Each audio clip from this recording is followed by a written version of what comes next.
Muy buenas, vamos con el primer resumen de este libro, El don de tu alma, y concretamente del capítulo 2, el despertar espiritual. En esta parte el autor está hablando de sí mismo, de su historia y de cómo, pues llegó a ese despertar espiritual que, como bien dice el libro, es la misión de todas las almas aquí en la vida terrenal. Concretamente aquí habla de que cuando no sabía cuál era su propósito, se dedicó a preguntarle a la gente que cuál creían que podía ser su propósito, pero la gente no le daba una respuesta. La gente le decía o que no lo sabía o que se dedicaran a lo mismo que se dedicaban esas personas, ¿no? Después dice que habló con un consejero vocacional, hizo un test, el test Myers-Briggs, y dice que descubrió su tipo de personalidad, pero tampoco le ayudó gran cosa, ¿no? Cuando dejó de pensar de manera científica racional, de manera lineal, y empezó a pensar de manera no lineal, empezó a preguntarse qué podía hacer para encontrar su propósito de vida. Y entonces consultó con un medium, ¿no? Y ahí ese medium le explicó que cada uno de nosotros tiene unos espíritus guías, seres que son no físicos y con los que planeamos nuestras vidas antes de encarnar, ¿no? Ahí fue cuando él tuvo el primer contacto con esto de la planificación prenatal. Entonces, le preguntó a su guía sobre los principales desafíos que había afrontado, pero a los guías de esa medium, ¿no? Porque esa medium podía hablar con sus propios guías, ¿no? Y esos guías decían que el propósito era lograr el crecimiento en la persona, en la medium, ¿no? Entonces, la sesión con la medium le proporcionó un profundo despertar espiritual, aunque él ni siquiera era consciente en aquel momento. Sin embargo, había recordado quién era como alma eterna, ¿no? Por lo menos sabía un poco más de cuál era la naturaleza de su alma y que había unos planes antes de venir a la Tierra, ¿no? Entonces dice el autor que empezó a tener sus propias experiencias metafísicas y dice que le pasó que a las 3 de la madrugada se despertó un día y vio que mientras él se movía, porque iba a la cocina a coger comida, porque se movía con él una especie de sombra negra, ¿no? Y era de color negro. Y dice que nunca lo había visto antes, ¿no? Y se le repitió varias veces, ¿no? Y siempre era de color negro. Se movía junto a él cada vez que él se movía. Detectó que sus movimientos hacían que esa sombra se moviera, ¿no? Pero claro, no sabía lo que era. Simplemente veía que había como una línea fina negra, como a unos 18 centímetros de su cuerpo, pero no sabía lo que era. Se asustaba, se quedaba inmóvil y bueno, veía que cuando él se paraba, la sombra se paraba y que cuando él se movía, la sombra se movía, ¿no? Entonces dice que él normalmente suele tener dos tipos de reacciones, una intuitiva y otra intelectual.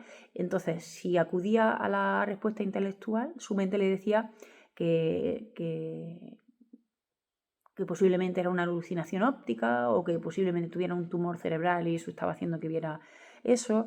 Pero sin embargo, si acudía a su respuesta intuitiva, algo en su interior le decía que se calmara, ¿no? Que no pasaba nada. Entonces se dedicó durante una semana a buscar mucho en Google acerca de un fenómeno como este. Cada vez que se le ocurría un término que podía asemejarse a lo que él veía, lo buscaba, hasta que llegó a dar con un término que era el de fluidum etérico, que dice que es el espacio entre el cuerpo y el límite exterior de la aura humana. Y entonces de esta manera descubrió que esa fina línea negra que él veía alrededor de su cuerpo, pues era el borde exterior de su propia aura, ¿no?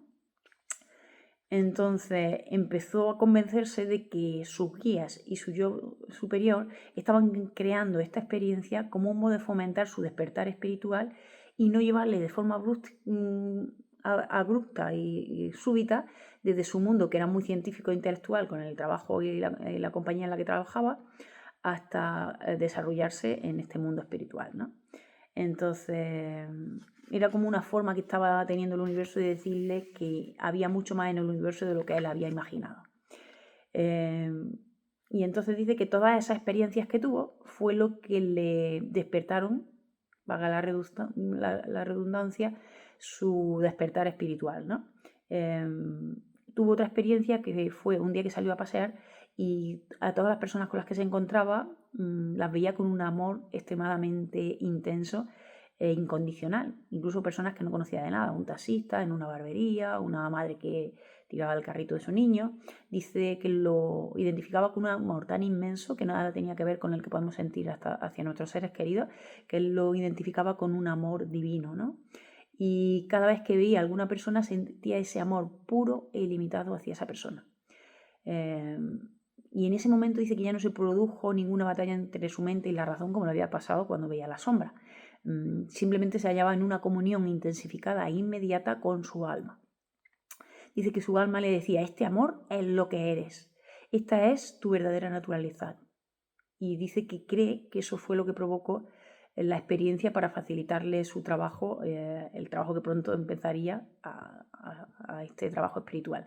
Lo que sucedió es que a partir de ese momento él empezó a leer muchísimo acerca de la espiritualidad y la metafísica, y entonces empezó a dar cuenta de lo que lo que él había considerado desafíos en su vida y que traían sufrimiento y que parecía que ocurrían de forma aleatoria y arbitraria, realmente no lo era, ¿no?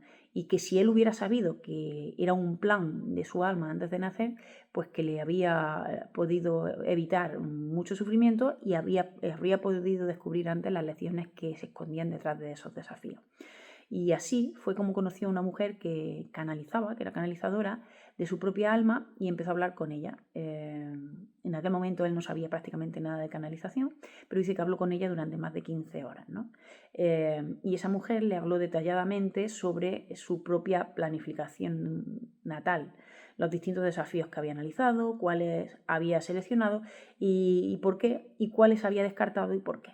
Así que muy interesante este proceso del autor. Y bueno, aquí lo dejo y ya sigue otra persona. Hasta luego.